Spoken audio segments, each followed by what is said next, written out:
우리 대마운틴 교회 우리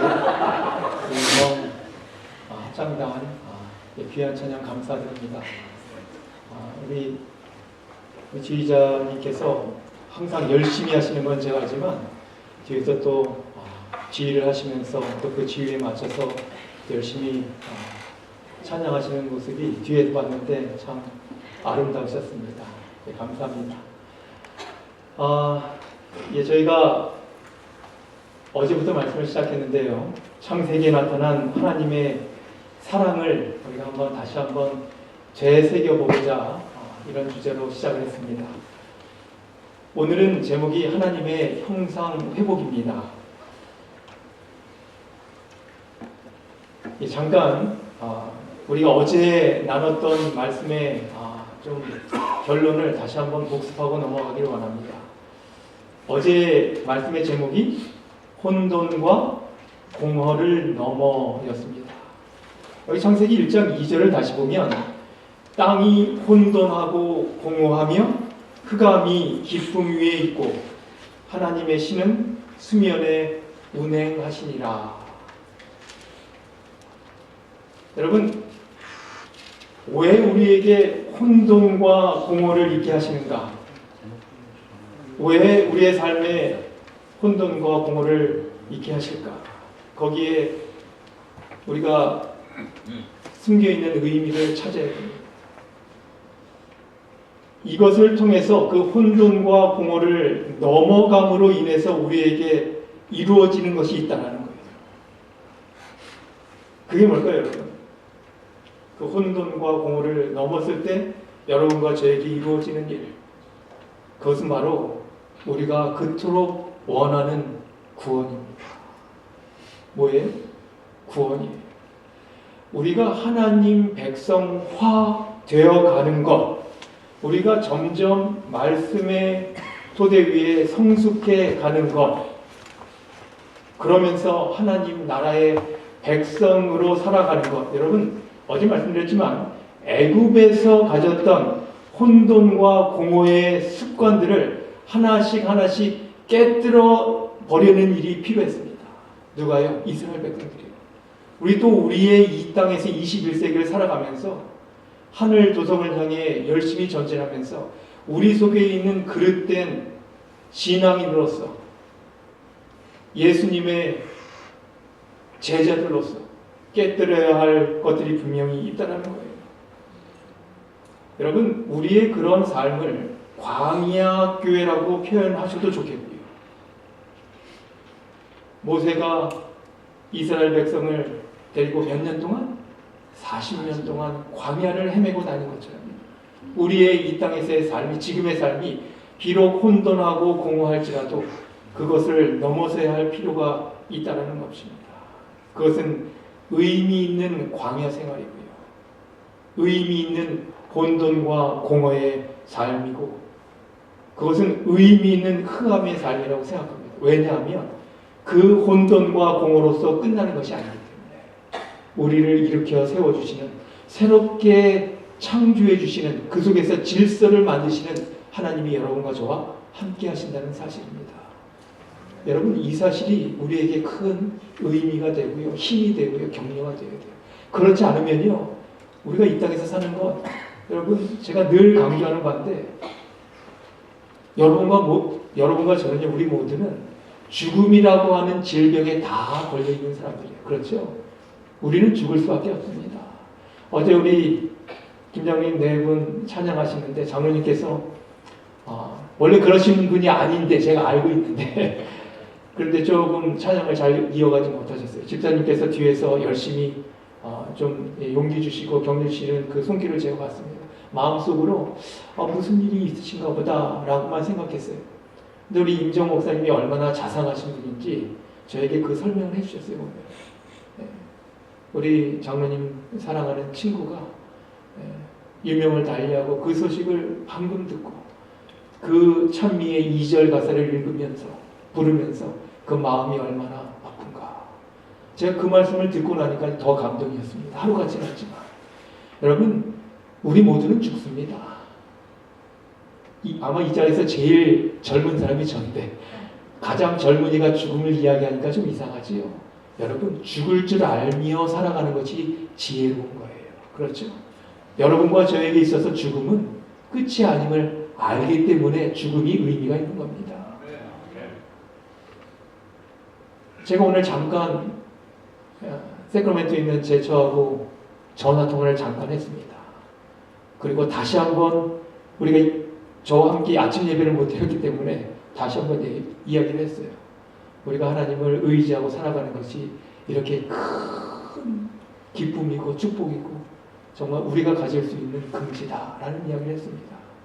여러분, 우리에게 늘 찾아오시는 예수님의 그 세미한 음성을 늘 확인하게 되시길 바랍니다. 아멘. 그게 아니면요, 여러분, 아무것도 없어요. 예수님이면 족합니다. 그것이 우리의 고백이 되어야 돼요. 오늘은 그 다음 얘기를 우리가 하고 넘어갈 건데요. 어제 너무 중요한 얘기이기 때문에 좀 복습해야 돼요. 창세기 1장에 중심된 메시지를 이해하면서 꼭 짚고 넘어가야 할 부분이 있다면 저는 결코 놓치고 싶지 않은 그 키포인트가 있다면 창세기는요, 한계성 있는 인간의 어떤 과학적인 논리에 호소하는 책이다? 아니라고요. 절대 아닙니다. 창세기는 과학책이 아닙니다.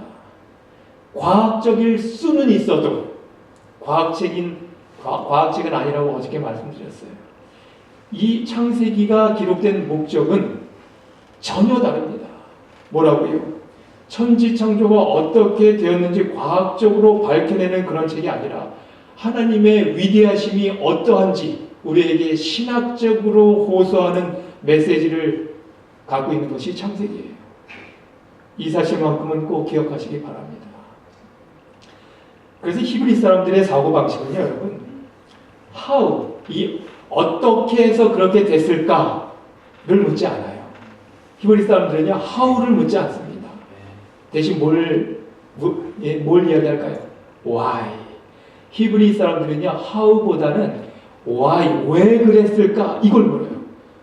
왜 창세기가 기록되었을까? 그런 사고 방식에서는 사실 하나님께서 인류를 이토록 사랑하시기 때문에, 그렇죠, why니까 이만큼 사랑하시기 때문에 창조하셨다가 더 맞는 주제예요.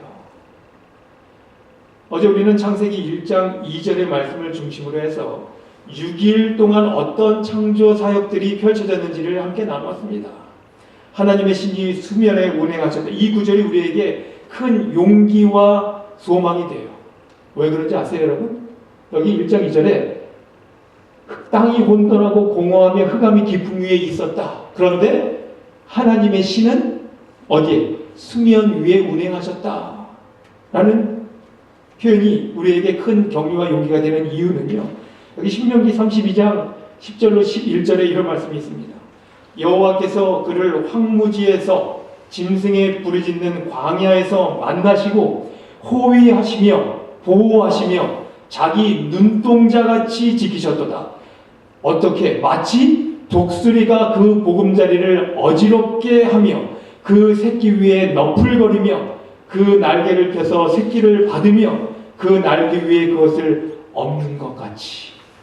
우리를 어떻게 보호하신다고요? 독수리의 모습을 인용했습니다.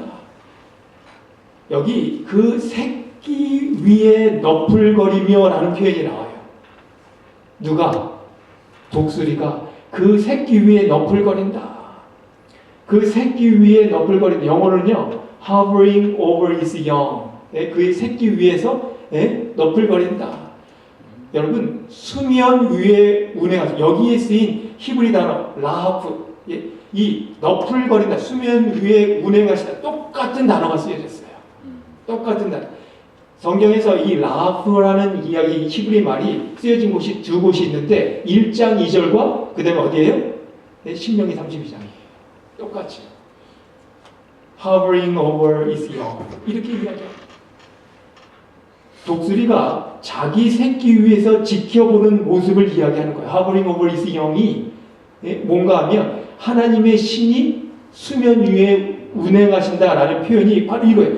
이건 뭐냐면 바로 하나님의 영이 수면 위를 운행하시면서 지금 뭐를 보고 계시는 거예요? 지구를 보고 계시는 거예요. 예? 지구를 보고 계십니다. 그래서 이 메시지는 우리 인류를 향하신 그분의 보호의 손길을 나타내주고 있다는 거예요. 여러분, 지금도 hovering over his young, 그분의 백성들, 아니 hovering over his people, 그런 표현이 맞을까요? 틀릴까요? 지금도 동일하게 적용된다는 사실입니다. 우리에게 얼마나 큰 용기와 희망이 담겨있는 말씀인지 몰라요. 우리 하나님께서 여러분과 저를 그렇게 돌보고 계신다라는 사실을 기억하시기 바랍니다. 여러분, 이거 말고 우리에게 더 큰 힘이 뭐가 있겠어요? 이 땅에서 열심히 살아가지만 이거 빠지면요, 아무 필요 없어요, 여러분. 이게 전부입니다. 우리가 6일 창조에서 봤죠? 첫째 날, 둘째 날, 셋째 날. 이 셋은 형식과 구조를 만드셨다라고 말씀드렸고, 넷째 날, 다섯째 날, 여섯째 날, 이것은 그 안에 형식과 구조 안에 내용물을 채워 넣었다라고 말씀드렸어요. 여기까지가 1장의 내용인데, 창세기 1장의 첫째 날부터 여섯째 날까지의 창조 사역을 읽으면서 한 가지 눈여겨봐야 될 점이 있는데, 첫째 날부터 여섯째 날까지의 창조 사역 가운데 유난히 잘 읽어보시면 몇째 날의 사역, 몇째 날에 관한 묘사가 가장 길까요, 여러분? 어제도 말씀드렸지만 몇째 날일까요? 여섯째 날. 왜요? 이유가 뭐예요? 왜요? 여섯째 날 인간 창조가 창조 사역의 클라이맥스다라고 말씀드렸어요. 그 이유 때문에요. 영어 성경을 읽으면 다른 날들과 다르게 유독 여섯째 날하고 일곱째 날에만 그 날 앞에, 그 날이라고 하는 그 날 앞에 정관사, 그렇죠? definite article, the, the가 붙어 있어요. 다른 날은요, A first day, A second, A third day 이렇게 되어 있습니다. A sixth day 이렇게 되어 있어요. 그런데 fifth day. 근데 여섯째 날하고 일곱째 날 앞에는요, definite article이 붙어 있어요. the. 왜 붙어 있어요? 뭔가 의미가 더 있다는 거예요. 분명히 있다는 사실입니다. 그리고 잘 아시는 것 같이 특별히 다른 날들은 좋았더라 했는데 한 번씩 나오는데 여섯째 날은 어떻게 해요? 좋았더라 하면서 심히 좋았더라라는 이야기가 나왔다고요. 우리가 잘 아는 내용입니다. 너무너무 많이 들어서 아는 내용이에요. 그래서 이 창세기를 써가는 저자의 의도가 무엇인지, 여러분 이 사실을 좀 알고 성경의 첫 부분을 이해하지 못하면요, 창세기가 없으면 요한계시록의 의미가 있을까요? 없어요, 여러분. 다니엘서가 의미가 있을까? 없어요. 창세기가 있기 때문에 어저께 말씀드렸잖아요. 그 타나크에 유대인들이 읽는 영어 성경의 첫 번째 맨 첫 줄이 어떻게 됐다고요?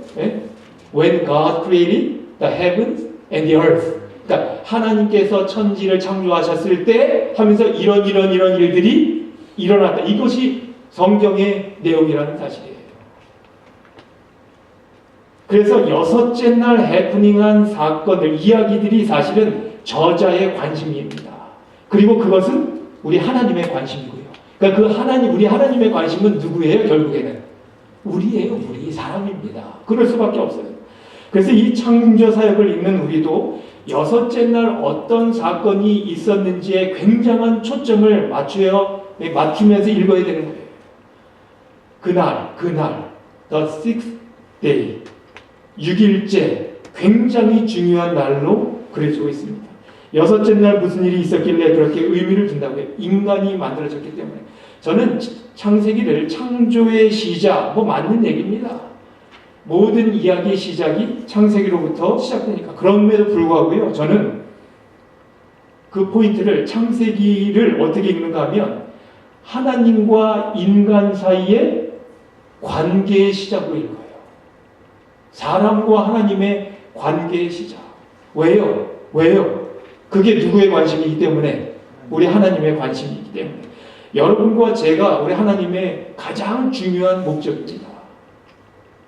하나님의 관심사는요, 우리밖에 없어요. 여러분과 저밖에 없습니다. 그래서 모든 성경 말씀이 하나님과 우리의 관계에 대한 이야기인데, 특별히 창세기, 그리고 이 창조는 조물주인 하나님과 피조물인 우리 인간 사이의 관계, 그 관계의 시작이다라는 거예요. 그 시작이 어떻게 되었는가? 그렇기 때문에 이 여섯째 날 인간 창조가 중요하게 다루어질 수밖에 없다는 사실입니다. 창세기 1장 26절에 하나님이 가라사대 우리의 형상을 따라 우리의 모양대로 우리가 사람을 만들고, 이 여섯째 날 인간을 창조하시면서 하나님께서 뭐라고 말씀하셔요? 다른 날에는요 무엇이 있어라, 그렇죠? 빛이 있으라 하심에 빛이 있었어요. 네? Let there be 그랬습니다. 그런데 여기 여섯째 날에는 뭐예요? Let us. 그러니까 다른 날하고는 달라요. 여섯째 날에는 하나님의 그 존재가 이제 겉으로 드러나기 시작합니다. 하나님께서 왜 우리가 라고 하셨을까? 왜 우리라고 하셨어요? 우리가 너무너무 잘 아는 거. 여기서 어떤 이야기를 늘 해요? 삼위일체 얘기를 합니다. 너무나 잘 아시는 내용이기 때문에 너무나 당연한 해석이에요. 여러분과 저에게는 당연한 해석인데, 어떤 사람들은 창세기를 뭐 하나님의 말씀으로가 아니라 사화로 뭐 어떤 우화로 생각하는 그런 교파 말고, 그런 사람들은 제외하고요. 창세기를 있는 말씀 그대로 문자적으로 해석하는 사람들 가운데서도 우리와 다르게 해석하는 사람들이 있어요? 많아요. 우리 교단 안에도 있어요? 있어요. 저희 교회도 몇 분 있어요. 늘 저에게 도전하셔요. 매한식을 도전하셔요. 제가 여러 번 말씀드렸어도요, 안 돼요. 이해가 안 돼요. 뭐 그런데 그분들의 또 주장을 또 가만히 듣다 보면 또 그렇게 또 생각하실 수도 있어요. 사실은 뭐 어떻게 하겠어요. 뭐 이해가 안 돼. 언젠가 기도할 뿐이에요. 언젠가 말씀에 담겨있는 그 의미를 잘 이해하시기를. 그런데 여러분, 특별히 이 성경을, 특별히 구약 성경을 그 누구보다도 굳게 믿고 의지하는 사람들이 있어요. 어떤 사람들이요? 유대인들. 그렇죠. 정통 유대인들. 여러분, 이 사람들이, 유대인들이 여기에 우리가 사람을 만들고를 해석할 때 어떻게 할까요? 우리가 예를 들어서 유대인들에게 가서 삼위일체다, 아버지, 아들, 성령, 하나님이다 얘기하면 그 사람들이 네 그럴까요? 절대 그렇게 안 합니다. 제가 2주 전에 저희 집 앞에 이 월마트 그 그로서리가 있어요. 거기에 이제는 제가 뭐 잠깐 금요일 우리 예비 금요일 오전에 뭐 필요한 게 있었죠. 오전에 갔더니 제가 나와서 제 차에 탁 타려고 하는데 제 옆에 차에 이 유대인이 정통 유대인이에요. 이 사람들이 복장이 벌써 금요일이니까 뭐 장을 이만큼 보러 왔어요. 그리고 그 아들 둘을 데리고 왔어요. 다 똑같은 복장을 하고 왔어요. 그래서 제가 늘 궁금한 게 많아서 제가 앉았다가 차문을 열고 내려가서 물어봤어요. 이 사람한테 물어볼 게 있어서 물어봤습니다. 뭐 이런저런 얘기를 물어보면서 뭘 물어봤냐면 뭐 다른 얘기지만 이 가나의 혼인잔치에서 예수님께서 물로 포도즙을 만드셨는데 이 사람들은 어떻게 생각할지가 궁금했어요. 왜냐면 많은 유대인들, 정통 유대인들하고 대화를 해보니까 이게 포도즙이 아니라 포도주라는 거예요. 그래서 뭐 그런가 이 사람도 그렇게 약간 젊길래 아이들이 어렸으니까 이 사람은 어떻게 생각하나 물어봤더니 자기들도 와인이래요. 이 사람도 그렇게 얘기해요. 그러니까 그러니까 발효된 포도주다 얘기해요. 그래서 제가 그러면서 그 얘기를 하면서 뭐라고 했냐면 너희들이 사용했던 그 와인, 성경에 나오는 그 와인은 그 포메팅 된 거냐 물어보면서 이 마태복음에 나오는 이 가나의 혼인잔치를 이야기하려고 물어봤더니 이 사람이 딱 거두절미하고 나는 예수를 인정하지 않는다. 그렇게 나는 거기에 대해서 얘기하고 싶지 않다. 딱 그렇게 얘기하더라고요. 여러분, 이 사람들이 여기 1장에 나오는 1장 26절에 나오는 우리라는 얘기를 어떻게 해석할까요? 아직 그들이 기다리는 메시아가 왔어요, 안 왔어요? 아직 안 왔잖아요. 우리가 너무나 잘 아는 것처럼. 그러면 그 사람들이 우리를 어떻게 이해할까? 같은 창세기를 읽더라도 유대인들은 삼위일체 하나님을 믿지 않습니다. 절대로 믿지 않아요. 그래서 그들은 이 구절을 이렇게 해석해요. 어떻게 해석하는가 하면 이렇게 해석합니다. 하나님께서 지금 천국에서 회의를 하시는 거다라는 거예요. 누가? 하나님께서 회의하신대요. 그래서 여기 우리가 라는 말은 누구까지 포함될까요? 하나님께서 회의할 때 누구와 같이 있어요? 그 천사들 같이 있을 거 아니에요. 네, 천사들, 천군 천사들. 그래서 그 천사들을 포함하고 있다는 거예요. 우리가 라고 할 때. 천사들을 쭉 둘러세워 놓고 우리가 내려가서 이렇게 얘기하는 거예요. 우리가 라고 이야기한다는 겁니다. 좀 설득력이 조금 있으려고 해요. 어떻게 보면. 그런데 문제는 뭔가 하면 분명히 뭐랬어요? 누구의 형상을 따라? 우리의 형상을 따라 우리의 모양대로 사람을 만들자 했을 때 그럼 누구의 형상까지 들어가야 돼요? 거기에? 천사들. 천사의 형상까지. 그러니까 이 말이 안 됩니다. 사실은. 그렇죠? 그리고 그래서 여기에 우리의 천사들까지 포함된 거 이거는 뭐 이게 유대인들의 첫 번째 그들이 생각하는 해석이고요. 두 번째는 어떤 해석이 나오냐면 우리라는 말이 복수이기 때문에 제일 높은 존재, 어떤 절대자, 왕 이런 사람들. 우리 과거에 왕이 자기를 이야기할 때 뭐라고 해요? 짐은 이렇게 얘기하죠 우리가. 짐은 이렇게. 그래서 이렇듯이 뭔가 본인을 높여서 이야기하는 칭호로서 절대성을 복수형으로 나타냈다. 그래서 우리라고 이야기했다. 그렇게 얘기해요. 그런데 그것도 어딘가 좀 약간 좀 뭔가 좀 우리에게 마음에 잘 오지 않습니다. 또 한 가지 이야기했어요. 또 한 가지 주장도 있어요.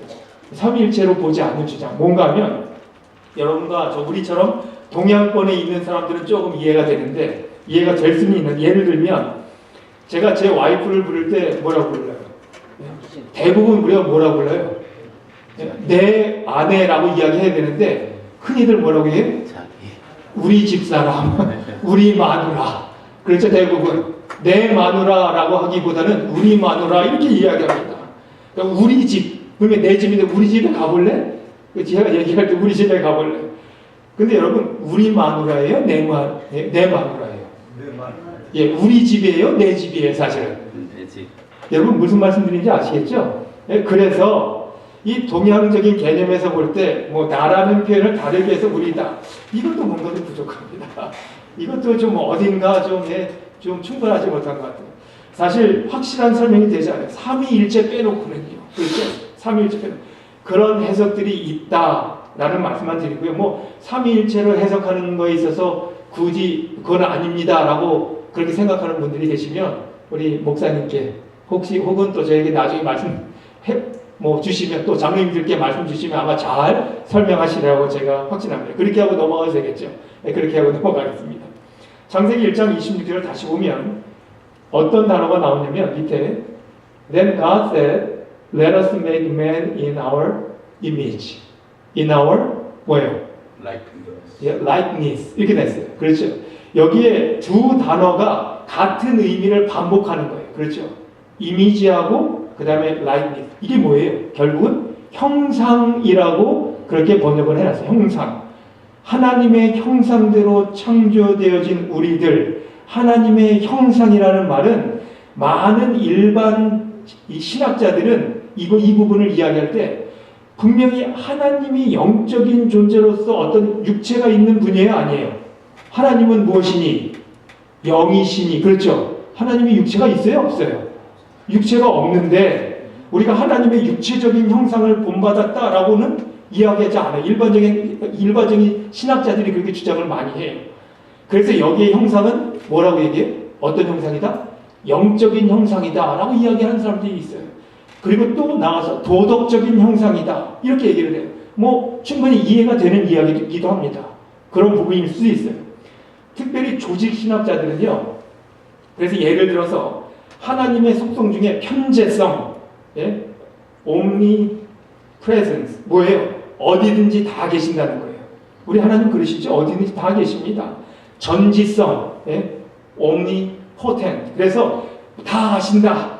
다 아신다. 이런 것들이 하나님의 형상인데 그런 것들은 하나님만 가지시는 그 형상이고 그분만 가지고 계시고 그분의 속성이 인간들과 나누어 가지는 속성이 따로 있다.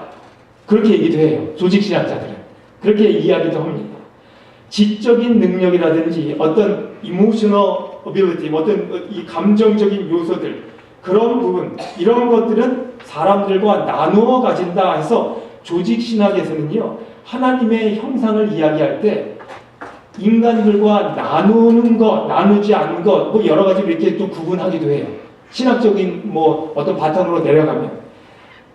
그런데 여러분 중요한 것은 제가 그런 것들 다 읽다 심지어는 삼위일체까지도 우리가 fully understand 할 수 있어요? 완전히 여러분 아셔요? 감히 사람이 하나님의 존재를 이렇다 저렇다 결론 내릴 수 있어요? 없어요? 여러분들은 하실 수 있어서 저는 못할 것 같아요. 우리가 어떻게 하나님의 존재를 이렇다고 딱 명확하게 이야기할 수 있는 게 여러분 어렵습니다. 참 어려운 바예요. 그래서 이 부분을 선지자의 말씀을 통해서 한번 잘 우리가 보자고요. 부조와 선지자 2장에 어떻게 되어 있는가 하면 하나님이 가라사대 때 우리의 형상을 따라 우리의 모양대로 우리가 사람을 만들고 그로 온 땅을 다스리게 하자 하시고 하나님이 자기 형상대로 남자와 여자를 창조하셨다. 여기에 인류의 기원이 밝히 제시되었다. 하나님의 거룩한 말씀의 기록은 너무도 명확하여 잘못된 결론을 내릴 여지가 조금도 없다. 하나님께서는 당신의 형상으로 사람을 창조하셨다. 여기에 아무런 모함도 없다. 이렇듯 인간은 하나님의 모습으로 창조되었다는 거예요. 그것이 영적이든 육체적이든 도덕적이든 우리가 누구를 닮았다고요?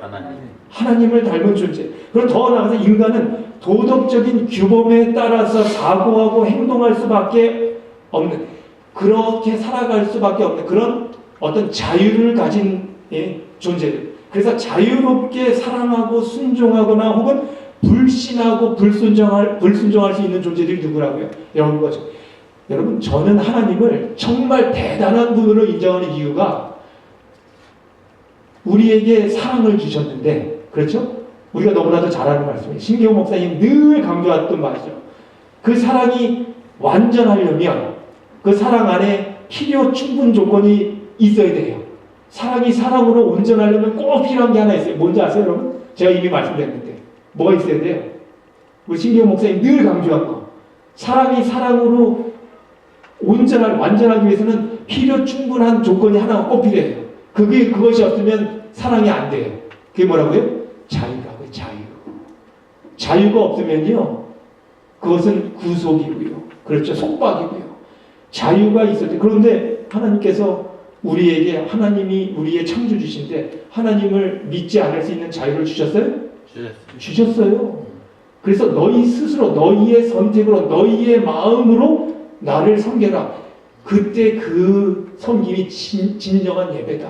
저는 이것이 하나님께서 우리에게 주신 진짜 사랑이에요.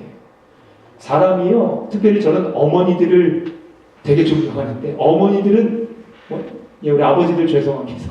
저도 아버지긴 하지만 어머니들은 위대하신 분들이에요.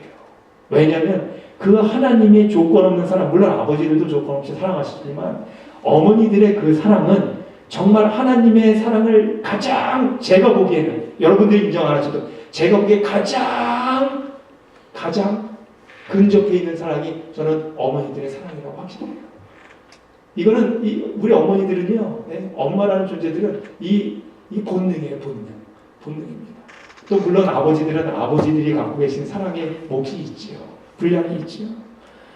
하나님의 형상은 모습과 형태뿐만 아니라 그분의 품성과 속성까지도 포함한다라고 이해하시면 돼요. 저는 그냥 단순히 무식해서 그렇게 이해하고 넘어갑니다. 뭐 조직신학자, 일반신학, 뭐 구약학, 신약학, 뭐 그분들도 뭐 논리가 있겠지만 저는 그렇게 이해하기 원해요. 하나님의 모습뿐만, 형상뿐만 아니라 무엇까지도, 그분의 품성과 속성까지도. 그래서 하나님의 형상의 최고 표현인 온 영과 혼과 마음을 다하여 하나님을 사랑하고 이웃을 자신처럼 사랑하는 데까지 이르는 것이 죄로 파괴된 우리 인간에게 다시 회복되어야 할 그분의 진정한 형상이라는 사실을 기억하시기 바랍니다. 다시 회복되어야 할 하나님의 형상, 존재성이라고도 이야기할 수 있는데 1장에서 다시 회복되어야 할 이 존재성, 형상에 대해서 남은 시간 동안 제가 빨리 좀 함께 나누기를 원합니다. 1장 28절, 29절에 이런 말씀이 있어요. 하나님이 그들에게 복을 주시며 그들에게 이르시되 생육하고 번성하여 땅에 충만하라. 땅을 정복하라. 바다의 고기와 공중의 새와 땅에 움직이는 모든 생물을 다스리라 하시니라. 하나님이 가라사대 때 내가 온 지면에 씨 맺는 모든 채소와 씨 가진 열매 맺는 모든 나무를 너희에게 주노니 너희 식물이 되리라. 여러분 지금 하나님께서 사람들하고 뭐하고 계시는 것처럼 읽으셨어요. 예. 정답 말씀하셨네. 예. 이 부분을 읽으시면서요. 하나님께서 사람들하고 대화하시네. 그것을 여러분 떠올리셔야 돼요. 대화하시는 겁니다, 지금. 그렇죠? 대화, 여기서 분명히 인간을 향해서 뭐라고 부르셨어요? 제가 여기다가 빨간 글씨를 써놨는데 뭐라고 너라는 표현을 했어요. 하나님께서 인간들을 뭐라고 부르셨어요? 너라는 표현을 하셨어요. 너. 예, 이렇게 부르시는 건 너라고 부르는 건 그 너라고 부르는 그 대상이 대화의 상대임을 의미하는 겁니다. 여기서 우리가 알 수 있는 한 가지, 하나님의 형상 중에 여러분과 제가 가지고 있어야 할 것이 있는데 그것은 무엇인가 하면 관계성이에요. 관계성. 인간과 관계 맺으시는 하나님의 관계성입니다. 관계성. 어떤 하나님이시라고요? 관계 맺으시는 하나님, 대화하시는 하나님. 생각해 보세요. 제가 제 앞에 있는 이 탁자하고 대화할 수 있을까요? 없을까요? 없어요. 제가 야 탁자야, 제가 이러면 여러분들이 뭐라고 하시겠어요? 뭔가 저 목사님 참 이상하네. 여러분 제가 온전하면 이 탁자하고 대화할까요? 탁자하지 않습니다. 제가 왜 이 탁자하고 대화하지 않아요? 왜일까요? 저하고 같은 과가 아니기 때문에 그래요. 그렇죠? 같은 과가, 같은 종이 아닙니다. 그렇다면 제가 개미하고 대화할까요?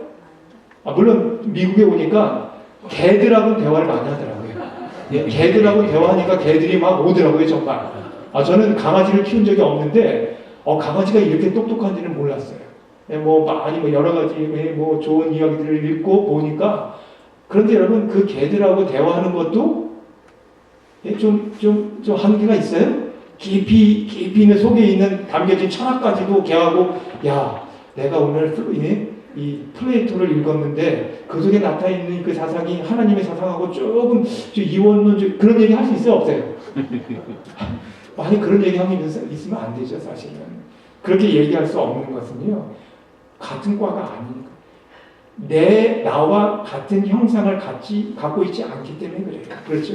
비슷하게 생기긴 했어도. 그런데 다른 사람과는 우리가 대화가 가능해야 안 해요? 가능합니다. 제가 어느 분들하고도 대화가 가능해요. 말이 통한다라고 하는 것은, 형상을 가졌다라고 하는 것은 대화의 대상으로서 가능하다라는 거예요. 그렇죠, 여러분? 누구하고 말이 통한다? 그것은요, 나하고 관계가 가능하네. 대화가 가능하면 관계가 가능한 겁니다, 여러분.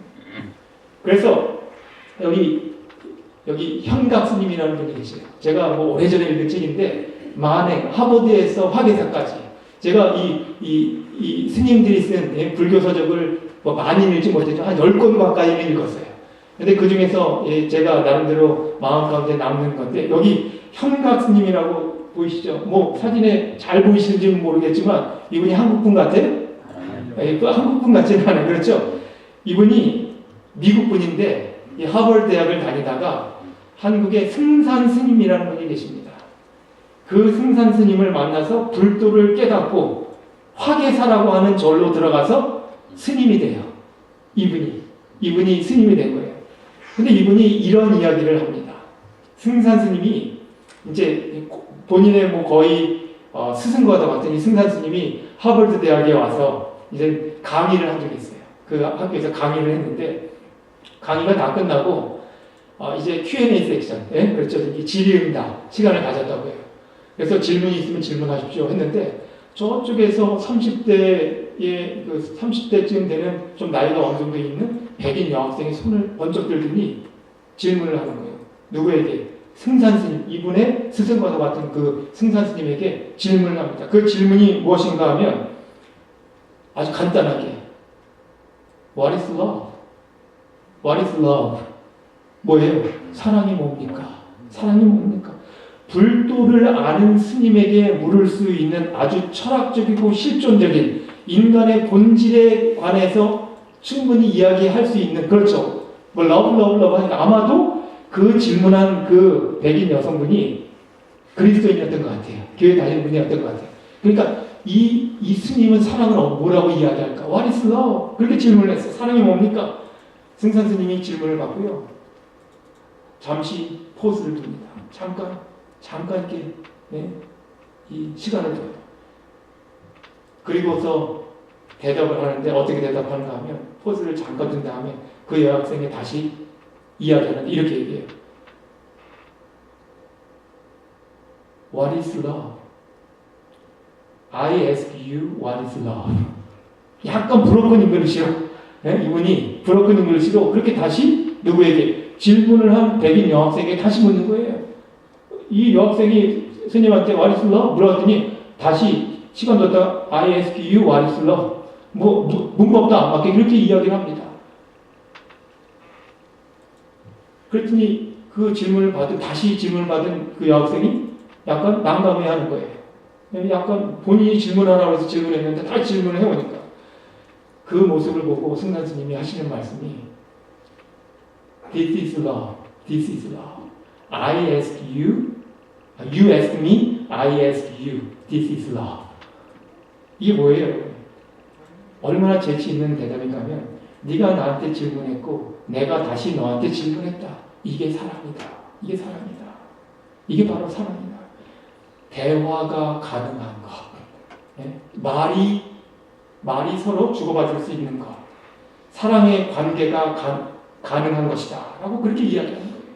창조주 하나님께서 인간을 대화의 대상으로 삼아주셨다는 겁니다. 누가요? 우리 하나님께서 여러분과 저를요 대화의 대상으로 삼아. 여러분 이거는요 엄청난 사실이에요. 감히 우리가 누구의 대화의 어떤 상대가 될 수 있어요? 하나님의 대화의 상대라는 거예요. 우리에게 잃어버린 하나님의 형상이 회복되면 가능한 게 뭐예요? 기도가 가능한 거예요. 그렇죠? 대화니까요. 말씀이 들립니다. 그전에는요 말씀이 목사님이 무슨 말씀 하시나? 그런데 하나님의 형상이 회복되면요 그런 말씀이구나. 성경을 열심히 읽는데 이게 무슨 말씀인지 몰랐는데 말씀이 점점점 이해가 되는 거예요. 이게 이런 말씀이었구나. 설교를 듣고요 말씀을 깨달아집니다. 여러분 내가 아침마다 나와서 하나님 앞에 무릎 꿇고 내가 가지고 있는 소망과 간절한 기도 제목을 드릴 수 있는 것, 이것은요 여러분 우리가 하나님의 형상이 회복된 사람들에 나타나는 반응이에요. 이것은 여러분과 저에게 주어진 축복입니다. 하나님과 우리의 관계에 있어서 가장 중요한 부분인데 그것이 사실은 하나님과 관계 맺는 존재로서 그리스도의 형상이 회복되는 것입니다. 아시겠죠? 그래서 다시 회복되어야 할 하나님의 형상, 관계성이에요. 영어로는 relation of being 이렇게도 이야기합니다. 그런 하나님의 모습을 우리가 가지고 태어났다. 이것이 우리에게 회복되어야 할 하나님의 형상 첫 번째고요. 1장 27절에 두 번째가 나옵니다. 하나님이 자기 형상, 곧 하나님의 형상대로 사람을 창조하시되 남자와 여자를 창조하시고 그렇게 돼 있어요. 여러분 여기 이 부분을 영어 성경으로 보시면 조금 더 이해가 쉽습니다. 보세요. 영어 성경으로 어떻게 돼 있어요? God created man in his own image. In the image of God, he created him. Male and female, he created them. 이렇게 됐어요. them 이렇게 돼 있어요. 여기 잘 보면 하나님께서 보세요. 그를 그렇죠. In the 여기 보니까 in the image of God, he created him. 이렇게 나왔죠. 그 다음에 male and female, he created them. 위에는 앞에는 뭐예요? 단수인데 뒤에는 뭐예요? 복수입니다. 여러분 잘 아시는 거예요. 그러니까 이거는 한 명을 이야기하는 거예요. 그렇죠? 한 명을 이야기하는데 그를 창조하셨고 그들을 창조하셨어요. 그러면 하나님의 형상이 뭐예요? 여기 보니까 그를 창조하셨는데 male and female he created them. 남자를 만드셨다는 거예요. 그러니까 남자의 형상이라는 거예요. 여자의 형상이라는 거예요. 아니면 중성의 형상이라는 거예요. 그래서 어떤 목사님은, 어떤 교수님은, 라시아라에 계신 교수님은 하나님을 이야기할 때 he로 표현하지 않고 she로 표현해요. 그래서 난리 났던 적이 있습니다. 그리고 우리 목사님들 다 모여갖고 이 연수회 하는데 거기서 하나님이 여성이다라고 이야기해서 그날 난리 난 적이 있었습니다. 난리 난 적이 있었습니다. 여러분 이게 무슨 의미인가 하면 이 보세요. In the image of God, He created him, male and female, He created them. 이렇게 되어 있어요. 뭔가 하면 하나님께서 남성의 형태를 또는 여성의 형태를 그것도 아닌 중성의 모습으로 계시다? 이런 얘기가 아니에요. 그런 얘기가 아니게 다 아시는 것처럼. 여기 보니까 이 얘기는요. 하나님은 단수로 존재하시지만 복수로 존재하신다는 거예요. 지금 그분의 이미지대로 만드셨는데 그를 만드셨고 또 남자, 여자를 메일, 피메일, 댐을 만드셨다는 겁니다. 하나님은 한 분인데 하나님은 몇 분이셔요? 세 분이셔요. 이게 미스터리예요. 이게 우리에게 미스터리예요. 저에게는 아직도 미스터리예요. 제가 아는 척은 할 수 있지만 저는 여전히 이해를 잘 못하겠어요. 솔직히. 그 하나님을 제가 이해할 수 없는 부분입니다. 그러면 인간은요. 하나님의 형상대로 창조되어서 하나님의 형상이 올바로 우리에게 회복이 되어진다면 어떤 모습으로 하나님 앞에 서야 하는가? 우리가 여러분과 저는 어떤 모습으로 하나님 앞에 서야 할까? 나는 단수로 서 있어야 하고 동시에 복수로 서 있어야 돼요. 아니 목사님 그게 도대체 무슨 얘기입니까? 이해할 수 없습니다. 이게 무슨 말인가 하면요. 하나님과 나와의 관계는 아주 퍼스널한 릴레이션십이에요. 그렇죠? 아주 개인적인 관계입니다. 그렇죠? 여러분 동의하시죠? 이 얘기는 하나님과 내가 퍼스널하다. 그런 릴레이션십이다. 그런데 동시에 하나님과 나와의 관계는 개인적이긴 하지만 프라이빗한 릴레이션십은 아니에요. 퍼스널한 릴레이션십이긴 한데 프라이빗하지는 않습니다. 다시 설명드릴게요. 인간과 사람과 하나님과의 이 퍼스널한 릴레이션십 여러분 보세요. 제가 구원받았다고 제 아이들이 저절로 구원받을까요? 그리고 제 부모님들이 구원받을까요? 그건 아니라는 거예요. 저와 하나님과의 개인적인 관계입니다. 그렇죠? 그런데 그럼에도 불구하고 내가 하나님과의 관계에 있을 때는 항상 제가 프라이빗하게 있지는 않아요. 항상 누구와 함께 있는지 아세요? 다른 사람들과 함께 하나님 앞에 서 있습니다. 그러니까 다른 사람들과의 관계 가운데서 맺어진 관계가 나와의 하나님과의 관계예요. 나한테 복음을 전해준 사람이 있을까요, 여러분? 저한테? 여러분 자신에게도 있죠. 부모님이 될 수도 있고, 그렇죠. 친구가 될 수도 있고, 형제가 될 수도 있고요. 내가 복음을 전해 들었을 때는 그냥 아무도 없이 그냥 살다가 혼자 하나님 믿어졌다? 그런 거 없어요. 하나님이 그냥 날 위해 돌아가셨다? 이게 아니라는 거예요. 누군가 복음을 나에게 와서 전해 주었고 믿음의 공동체 안에서 내 믿음이 점점 어떻게 되는 거예요? 자라갔다라는 겁니다. 내 믿음이 성숙해졌다라는 거예요. 그래서 항상 하나님과의 관계 속에 프라이빗한 다른 사람들과의 관계가 완전히 단절된 그런 관계를 가질 수 없다는 거예요. 하나님과의 관계도. 뭐하고 똑같냐면요. 우리가 하나님을 사랑하고 다른 사람들은 사랑하지 않는다. 이거는 true or false? 될 수가 없는 말이에요, 여러분. 제가 제 마음 가운데 누군가하고 좀 불편한 관계가 있어요. 그래서 그를 좀 미워하기 시작해요. 그건 당연한 거예요. 누구에게 있을 수 있습니다. 그러면 제가 그런 관계를 가지고 하나님께 하나님 저는 진심으로 사랑합니다. 그런 말 할 수 없다는 거예요. 죄송합니다. 이런 말씀 드렸어. 네. 해결해야 될 것을 해결해야 된다는 거예요. 하나님은 어떤 존재신가? 첫 번째 관계성, 두 번째는 공동체성이에요. 공동체성. 그래서 이런 분들 계셔요. 인터넷에 들어가면 설교 다 듣지요. 그렇죠? 어떤 교회 이 웹사이트에 들어갈 수 있잖아요. 보니까 우리 마운틴 교회도 있지요. 뭐 대부분 교회들이 이게 잘 운영은 잘 안 돼요. 관리가 잘 안 되지만 그래도 들어가면 적어도 제가 깜짝 놀랐어요. 어제 저녁 제 설교가 오디오로 올라있더라고요. 네? 그렇게 올라있더라고요. 아주 잘 되고 있어요. 그러니까 교회 안 와도 설교 들을 수 있어요, 여러분? 어떤 교회는 시황으로 라이브로 중계해요? 요즘은요, 헌금을 어떻게 하시는지 아시죠? 온라인으로 해요. 헌금도요. 네? 헌금도요, 그냥 내 크레딧 카드 넘버를 주면요, 보내면 얼마 금액 쓰면요, 그 교회에서 그냥 직접 우리가 쓰거나 하지 않아도 그냥 됩니다. 우리 재림교회도 곧 그렇게 될 거예요. 이미 그렇게 된 교회도 있고요. 네? 우리 뭐하고 똑같냐면 우리 야영에 등록하실 때 그 전에 해보셨잖아요. 이제는 이게 뭘로 다 해요. 그냥 온라인 등록밖에 안 받잖아요, 사실은. 똑같습니다. 그러니까 교회 안 가도 나는 웹사이트에 들어가서 그 교회 웹사이트에 들어가서 내 신앙생활을 할 수 있다. 그 신앙생활이 나에게는 의미가 있다. 그런 이야기. 여러분, 맞아요, 틀려요? 제가 보기엔 틀려요. 제가 보기에는 절대로 틀립니다. 공동체로 존재하지 않고는 믿음이 자랄 수 없기 때문에 나 홀로 신앙은 우리에게 의미가 없어요. 저는 그렇게 봅니다. 물론 이유가 있어서 어떤 이유 때문에 잠시 혼자 시간을 두고 하나님과의 교제의 이 삶을 살 수는 있어요. 하지만 평생을 그렇게 살 수는 없다는 거예요. 더더욱 분명한 이유는 하나님께서 우리를 그런 형상으로 만드셨기 때문에 그래요. 창세기 2장에도 그 얘기 나오잖아요. 아담에게 누구를 만들어줘요? 예? 여자를, 하와를 만들어 주었을 때 아담이 비로소 완전체가 된 거예요, 사실은. 예? she complete me 하는 거예요, 사실은. 우리가 you complete me 라는 아주 유명한 그게 프레이즈예요. 나 혼자는요, 결코 complete 할 수 없습니다. 하나님 아래서 나 혼자가 아니라 내 주변에 있는 공동체로 있어야 돼요. 그래서 교회 오면 죽도록 미운 사람 한 명이 있어요.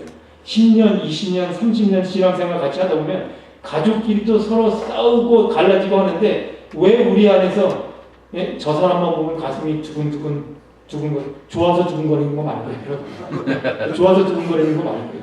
억화 감정 때문에 저 사람만 보면요 뭔가 좀 이쪽 문으로 좀 저쪽으로 돌아가고 싶고 그런 사람이 있을 수 있습니다.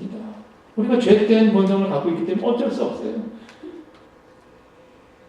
왜 그런 사람이 없겠습니까? 다 있어요. 그런데 하나님께서 우리를 공동체 안에서 살도록 만드신 이유는 그런 공동체 생활하는 가운데 어떻게 되어져요? 나의 모난 부분들이 깎여지고요. 나의 이 울퉁불퉁한 부분들이 다 잘려나가고요. 둥글둥글해지는 거예요. 이게 필요하다는 사실입니다. 그래서 공동체의 모습으로 써야 됩니다. 그래서 누가 나한테 잘못했거나 욕했거나 그래서 내 마음에 상처가 됐어요. 뭐 그럴 수 있잖아요. 그럴 때 그것 때문에 내 개인적인 신앙에 손해보시는 일이 없게 되기를 바랍니다. 네. 여러분 그러면 안 돼요. 물론 기분 나쁠 수 있어요. 목사도 기분 나빠요? 기분 나빠 죽습니다. 밤에 잠 못 잡니다. 밤에 새벽에 깨는 게 너무너무 싫어요. 왜냐면 어떤 목사가 저를 놀렸어. 어떻게 집에 와갖고요. 제가 12시까지 기도하고 잤는데 한 2시간 자고 잠깐 이게 뒷정리가 깼어. 근데 그 사람이 자꾸만 머릿속에 들어와. 이게 미워 죽겠는 거예요. 어쩔 수 없어요. 여러분 다 그렇습니다. 우리의 모습이에요. 그런데 어떻게 해야 된다고요? 예? 그런 모습들이요. 시간이 지나면서 깎여지고 둥글해지고 이게 공동체성이에요. 교회 안에서 있어야 됩니다. 그래서 교회 오면 다들 성인 분자들만 있어야 되고 다 마음 넓은 사람만 있어야 돼요. 우리 임종 목사님처럼 다 마음 넓은 목사들만 존재하는 게 아니에요. 저는 임종 목사님하고 같이 있을 때가 마음이 제일 편해요. 다 받아주시니까. 네? 여러분 이런 분하고 같이 함께 사역하시는 거 이건 특권이십니다. 특권. 네. 목사님 저도 늘 그렇게 느껴요. 네? 여러분 이게 공동체성입니다. 하나님의 형상이 점점점 드러나는 것 공동체성이에요. 시간이 갔기 때문에 제가 좀 빨리 줄이겠습니다. 세 번째입니다. 1장 28절에 하나님이 그들에게 복을 주시며 그들에게 이르시되 생육하고 번성하여 땅에 충만하라. 땅을 정복하라. 바다의 고기와 공중의 새와 땅에 움직이는 모든 생물을 다스리라 하시니라. 여기서 나타나는 하나님의 모습은 뭘까요? 복 주시는 하나님이면서 동시에 명령하시는 하나님이셔요. 그렇죠? 복 주시고 우리에게 명령하십니다. 어떤 모습으로 명령하시는가 하면 땅에 생육하고 번성하고 땅에 충만하고 땅을 정복하라 하셔요. 이것이 지배자로서의 하나님의 말씀을 우리가 명령으로 받아서 하나님의 형상으로 갖는 겁니다. 지배성. 이것을 지배성이라고 하는데요. 하나님은 다스리시는 분이잖아요. 그렇죠? 다스리시는 분이에요. 지배하시는 그 형상을 우리 인간들에게도 주셔서 땅을 정복하고 다스리라고 우리에게 그분의 형상을 주신 거예요. 그런데 문제는 이 지배성을 우리가 잘못 이해하고 잘못 활용한다는 거예요. 이 지배성을. 여러분 십자군 전쟁 때 옛날 중세 때 십자군 전쟁 때 어떤 일이 있었는지 아시잖아요. 칼 들고 그렇죠. 칼 들고 창 들고 믿을래 안 믿을래? 안 믿으면 어떻게 했어요? 안 믿으면 어떻게 해요? 죽였습니다. 여러분. 십자군 때 그랬잖아요. 그때 있었던 이야기가 있는데 이 이슬람 사람들을 한 곳에 다 모아놓고 이 십자군이요.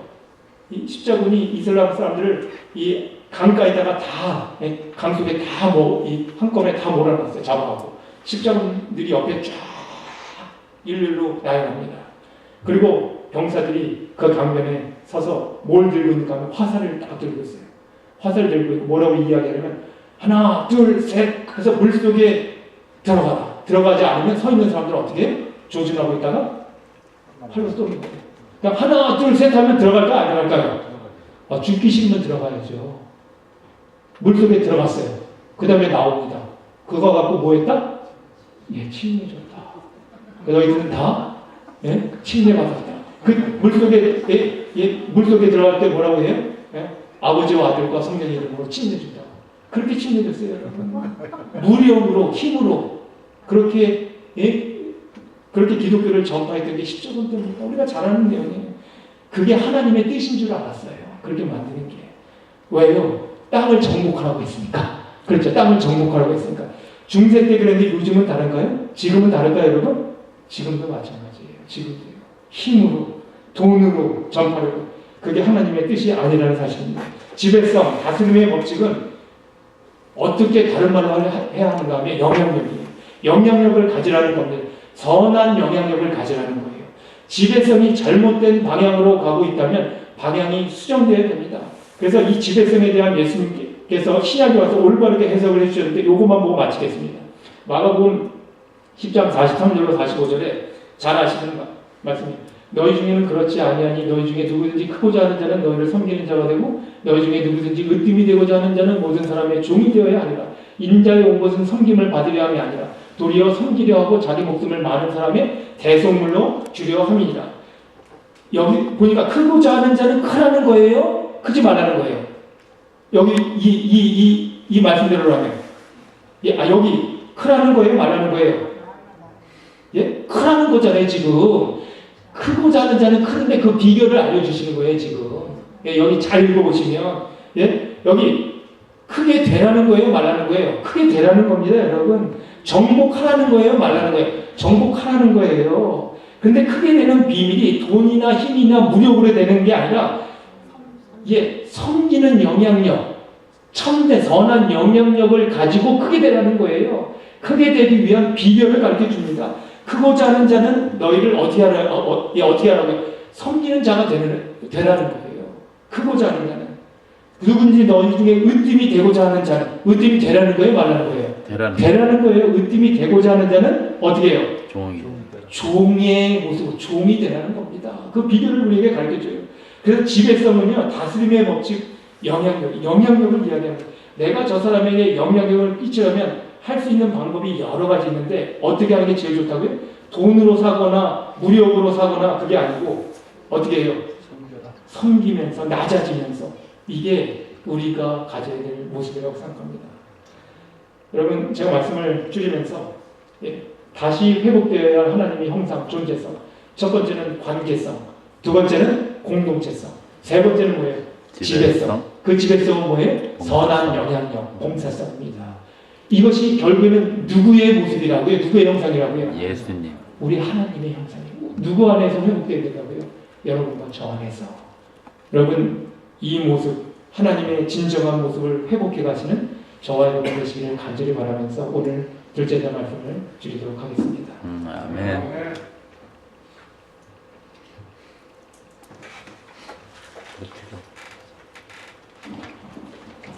말씀을 생각하시면서 잠깐 3분에서 5분 정도 기도하시겠습니다. 이거 안 했어?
말씀을 생각하시면서 마지막 장 575장 보시겠습니다.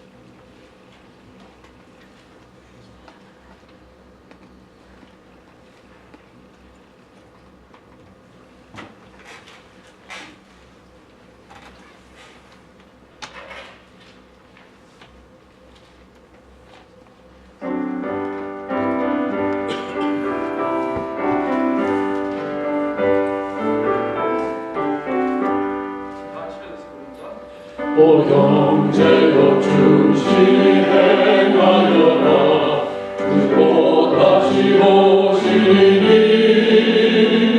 그 영광의 하늘 깃 들어가서 큰 승리에 노래하니 저 갈마리 십자가 흘리신 피 내 맘 들고 절로 행하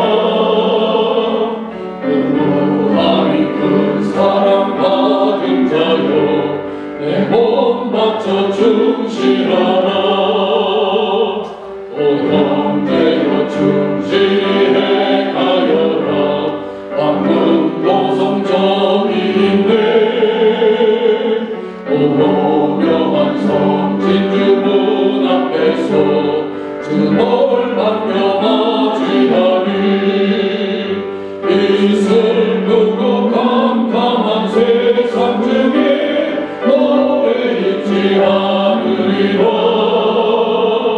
또 주 오실 새 아침 밝으리니 내 몸 바쳐 충실하라 오 형제여 충실히 행하여라 전능하신 왕오신 너 전군 천사 승리의 함성으로 내 주왕을 옹리하리 오 그대의 주 내게 하시는 말 너 충실하고 착한 종아 저 영원한 상 주마하시니 내 몸 바쳐 충실하라